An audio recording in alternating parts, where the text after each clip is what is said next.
guys, welcome back to my YouTube channel. This is Ishmael, a South African international student studying in Ireland at the University of Limerick.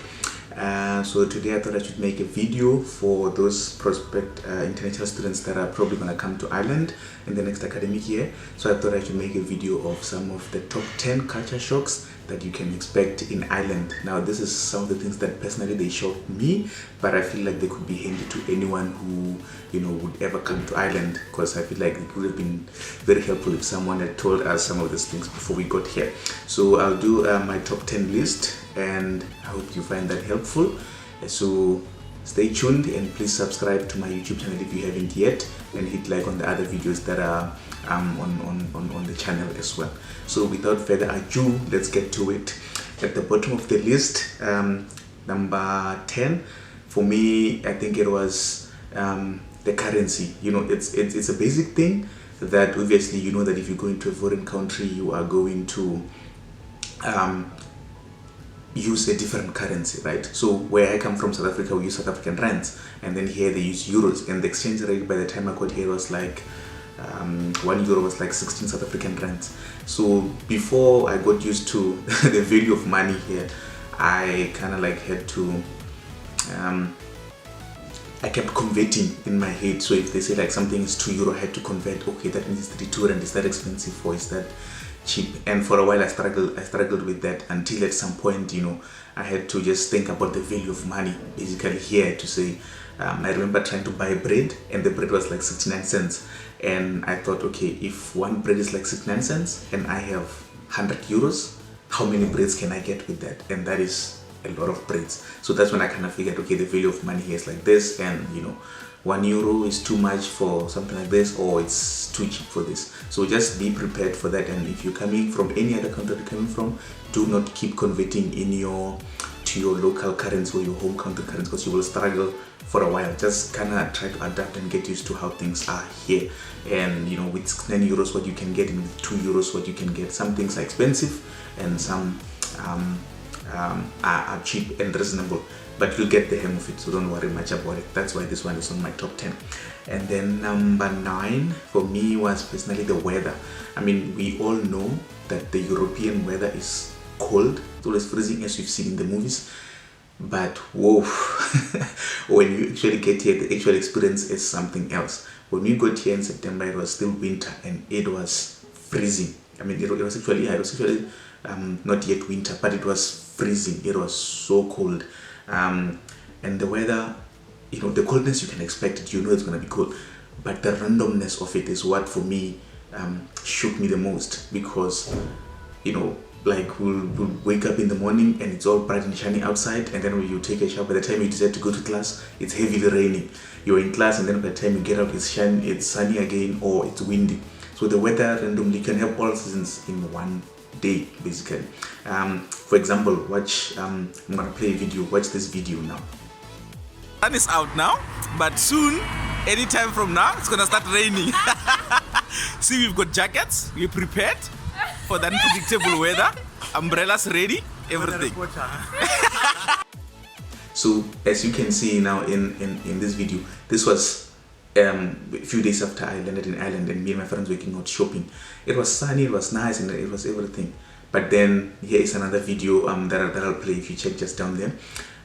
It was later that same day, it was heavily raining, so it was ridiculous. So with that, to deal with that kind of weather, as a tip to international students coming to Ireland, I would say bring an umbrella, bring a bag that is waterproof, and always have a coat and a jacket with you, or a rainy coat, because you never know what's going to happen. Any moment it can start raining, windy, shiny. Like, you can have all different types of weathers in one day. So that is just ridiculous. And it snows in winter, like it snows. I got to experience snow for the first time I think in my life, in February or January. That was winter then. So watch this video as well. This was me in winter. Good morning from Ireland. Good morning from Europe, experiencing the European winter. Huh? Oh man, snow. Look at that, snow all over. It is so nice. One of the nicest experienced. experiences that I've had since I've been here. Been waiting for it, but it is cold anyway. Let me rush to class now. This is, you can see what it's like basically in Europe. So that's on number 9. And then number 8, I guess what surprised me the most is how, I discussed this with one of my roommates as well, how the Irish people are so pro-Irish. In that, I mean, you go to the stores, you see, you know, Irish beef, Irish mincemeat, Irish yogurt, Irish potatoes, Irish milk. Everything is Irish. I mean, we know we're in Ireland, but I don't know if this is just me, but in South Africa, I don't have everything written. South African yogurt, South African beer, South African this. It's not like that. So for them here, everything is Irish something, Irish cider, you know, Irish this, Irish that. So my roommate said like it's kind of like a good thing as well. Like I guess they support, you know, their Irish supplies, like, you know, proudly gotten from Irish farms and Irish products. So they are pro-Irish, which is something that I think will be nice to see, personally for me in my home country. But that just shook me. Like I even asked my friend, like, is it like this in your home country? She's from Palestine. She's like, no, it's not, because everything is Irish this, Irish that, Irish that. But anyway, okay. And number 6 is public transport. So when I left home and came here, basically at home I had a car, so it was easy for me to commute. I could go anywhere that I wanted. But now when I got here, you know, I was now Johnny Walker. But thanks to the Irish public system that is so heavily active and so good, it operates well. Thanks to the good operation, you really don't feel like you need a car as an international student. You can basically survive by walking and by cycling and by using the public transport. So here they've got a few bus operators. There's Bus Erin, you know, which goes also from the university all the way through to the neighborhoods, student accommodations, and obviously it also goes to all the way to the city center. And then you've got the Dublin coach, which is like also like a competitor kind of. So the Dublin coach is long distance trips as well. You can go from here. That's what you normally use, from here to Dublin, which is like 200 kilometers outside of Limerick. That is a very long trip. But that's that. So with that, basically you also have like a leap card that you use to get a discount on the buses, and they come like every 15 minutes. So you know you can always be on time with whatever you need. But the one thing that you need to familiarize yourself with is the bus codes. There's 304A, there's 304, there's the 307, there's the 308, there's bus 300.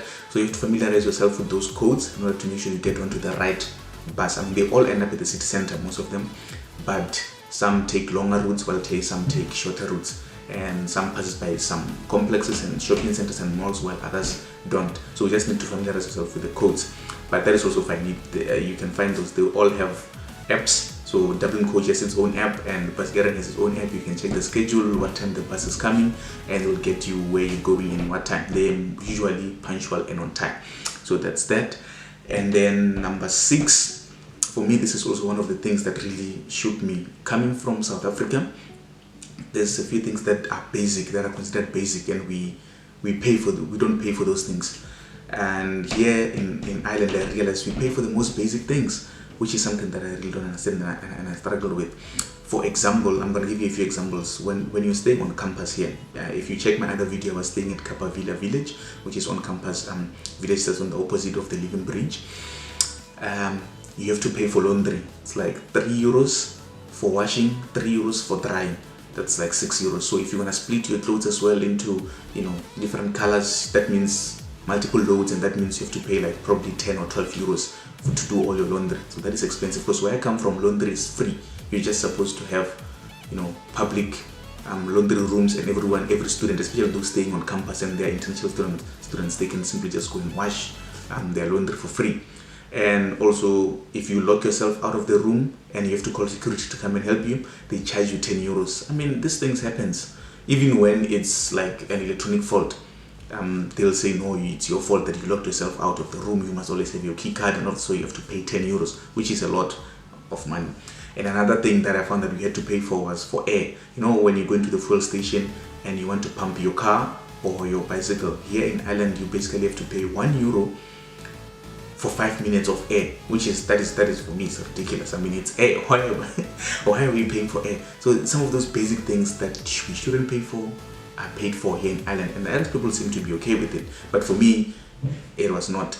And one last thing is at some of the restaurants here, you have to pay for your sauces, which doesn't make sense. Like if you want extra garlic sauce, you have to pay for that. Extra cheese, extra that, extra, you have to pay for all of those things, extra ketchup, which, it doesn't make sense. But yeah, if you come into Ireland, be prepared to pay for some of the basic things that normally in your own country you wouldn't pay for. That's my tip. And then in the top 5, number 5 will be diversity for me. I guess having been at the University of Limerick, when I came here, I didn't expect that there would be so many international students. Like the university really thrives on international students. We make up a huge part of the university. There's people from everywhere. You've got so many Chinese students here. You've got a lot of Indian students. You've got people from Africa, countries such as Nigeria, Ghana, South Africa, and you've got Arabic people as well. So there's really a hell lot of diverse here, and you don't although like it's a white people's country and you are in their country, but you get to see a whole lot of cultures and different of people. And the university, one thing that I like, it has it hosts these cultures, which is the postgraduate student union. They hold these cultural events like the Diwali festival. So watch this video. This was me at the Diwali festival of lights with my Indian friends. So watch this, us having fun.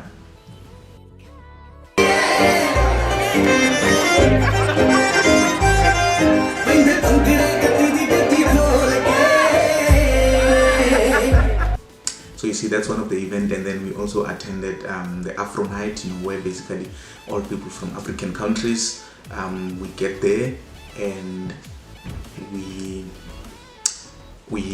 celebrate our African, we dance to the African music and we just have fun. Ideally, it would have been nice to have like Irish people and other people from other cultures, Americans and all of that, coming to learn about our music and all that, but they didn't come. So that is something that I hope my VP candidate Rania will hopefully try to improve that. But basically the point is, expect a lot of diversity here, and there's a lot of people from all over the world. Some of them struggling to adapt to the environment as you are. So don't panic, you're not alone, you're not the only one. Just find friends and make friends, international friends all over the world, and you will love that, because even after you get your qualification, you've made friends across the entire world, and that is the whole point of coming to study at an Irish university.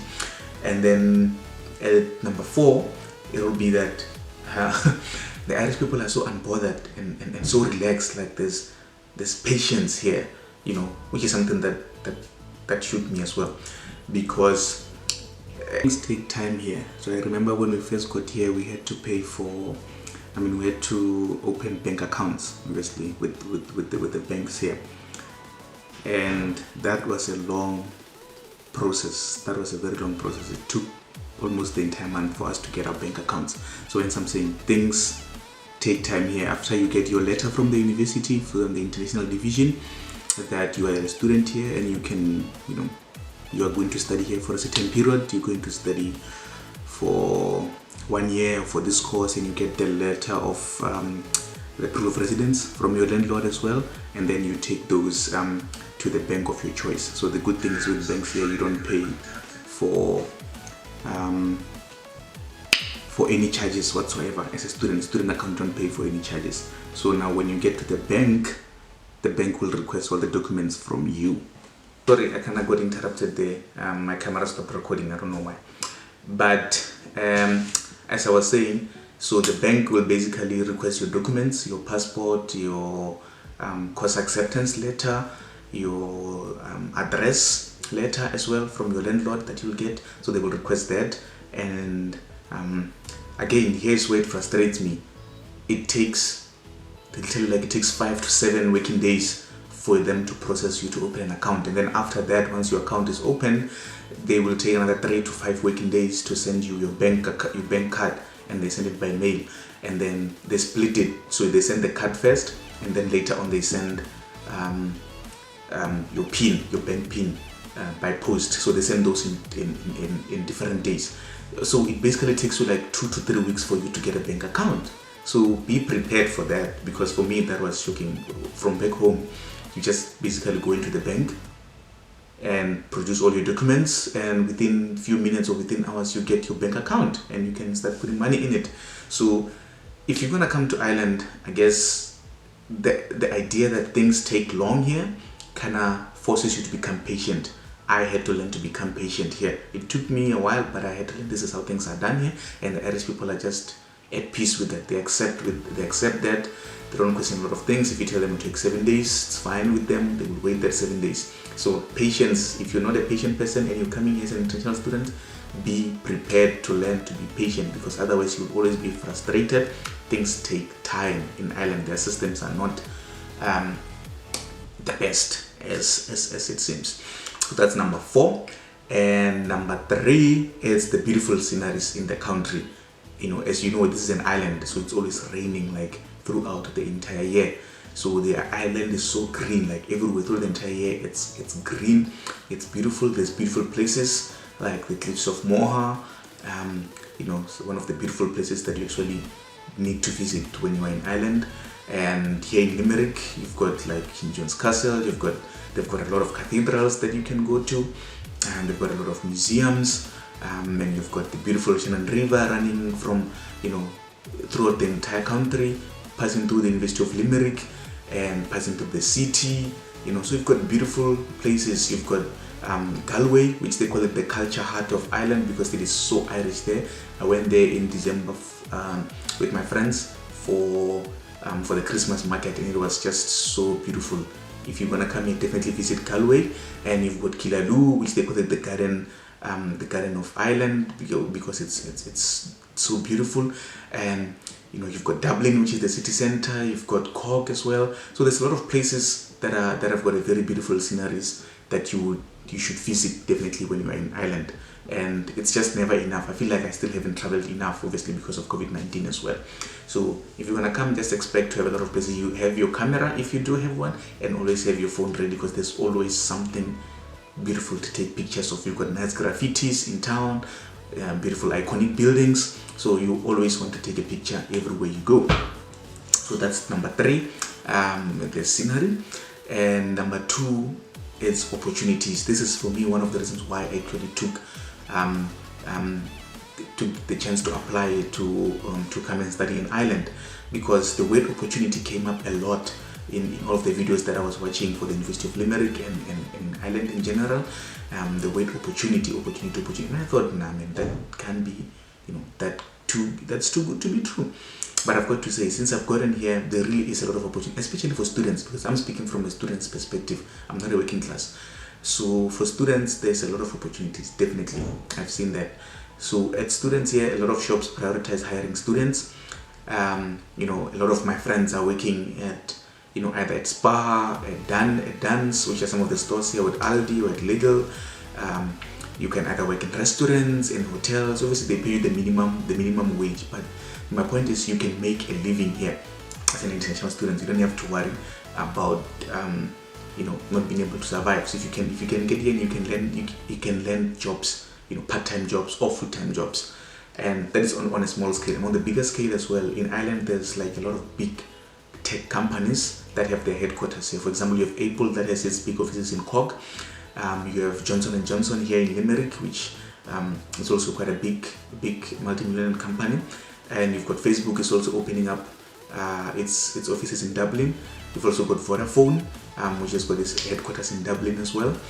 And you've got Troy Studios here in Limerick, where they basically film some of the Netflix movies that you see. And as students, you can basically register on Movies Extra and go to be an extra there and make some extra bucks, part-time. So there's a lot of opportunities for students, and these companies come to the universities and they recruit during the recruitment drive. Normally I think it's October or November. So there's a whole lot career fair where all these companies come and they present from all different perspectives: financial, agricultural, engineering, management, consulting. All of these companies come and they present and they recruit. And with that opportunities, my one tip is, if you come into Ireland and you maybe want to stay, start applying for jobs in September immediately when you get here and you start studying. it will be the best decision you'll ever make, because applying for jobs late, you'll never get jobs. Companies start recruiting in September, especially for graduate programs and internships and co-ops. So apply for those in September. As soon as you get here, September, October, November, make sure you apply in that period. You have a high chances of landing interviews and jobs. So that's that on opportunity. At the top of the list for me personally, it's how health conscious the country is. You know, like, you come here and people are always jogging, running, exercising, walking their pets at any time of the day. So that for me was just amazing. I'll be going to class and thinking, oh, I'm feeling lazy, and just see someone passing through you and just running and jogging. So, and even at the university, there's a lot of facilities for students to run on campus, to walk, to cycle. There's a lot of specified cycling and walking lanes here in Ireland, in the country. So it's easy to cycle to town, it's easy to cycle to the shops, it's easy to walk to the university, it's easy to walk from the city to the university, because actually the Limerick County Council built a forest road kind of for joggers and for walkers and for runners, and that road joins the university and the Limerick city. So you can basically just walk there for free, and it's nice because you get to see people walking their pets, you get to see, you know, old people, you know, just taking walks, you get to see people walking their kids, people running and exercising at any time of the day, in the morning, afternoon. So for me, that is just cool, and the fact that the government invested so much into this road. There's pavements for cyclings and there's pavements for walking and running. Specifically, the roads are well maintained. So when you're in Ireland, even if you're not used to like keeping fit, you will walk a lot and you will be motivated to run. And so with that, my best advice is bring your most comfortable shoes in Ireland, because you will walk. I remember when we got here, we used to do like more than 10,000 steps a day, because you will walk a lot. You will walk to the stables bar, you will walk to the library, you will walk to buy food, you will walk to the shops, you can basically walk everywhere, because there's facilities that allow you to do so, and it's a safe country as well. So that's that. Bring your most comfortable shoes, bring if you have your Fitbits and whatever, use those, and you'll get motivated to run. And it's so nice, because even the traffic here, it amazes me actually. Pedestrians do have like a right of way, like a serious right of way in the road. So whenever you're crossing, if there's pedestrian crossing, all cars basically stop. That has just amazed me. I'll see if I can find a video, maybe I'll add it to this. But yeah, that is basically my top 10 list of culture shocks to expect if you're gonna come and study in Ireland. I hope this has been helpful, and please remember to subscribe, and I hope you enjoy coming to Ireland, and I hope you keep safe as this pandemic is continuing. Thank you for watching, and see you in my next video. Cheers.